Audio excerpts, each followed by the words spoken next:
नमस्कार, प्रणाम। हम विजय चौहान और मैं सिंगर शिल्पी राज। आप सबके बीच शिल्पी राज ऑफिशियल चैनल से कुछ गाने का प्रयास कर रहे हैं हम लोग। अगर कोई गलती हो तो क्षमा प्रार्थी है। अजी ना कोनो हाट ना बजरिया से होला, ना कोनो हाट ना बजरिया से होला, उमरिया के रोग है नजरिया से होला। अरे कहाँ कोनो जात पात पूछे लहियारा, कहाँ कोनो जात पात पूछे लहियारा, सनहिया सिंगार हो सबरिया से होला।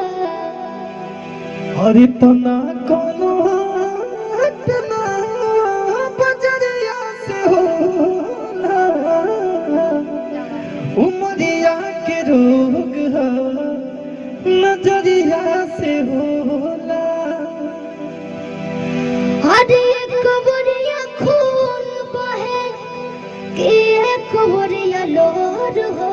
क्या बात है, क्या बात है। काहे सोफे कैले हलवा करे जा कठोर हो।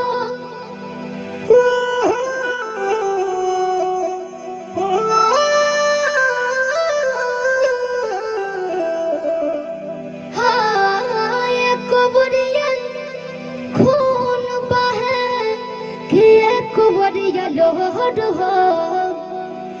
काहे सोफे कैले हलवा करे जा कठोर हो। और आगे कहे के बाद कि ये फैसला ना, कि फैसला ना कटरिया से होला, ये फैसला ना अरे कटरिया से होला, उमरिया के रोग है नजरिया से होला।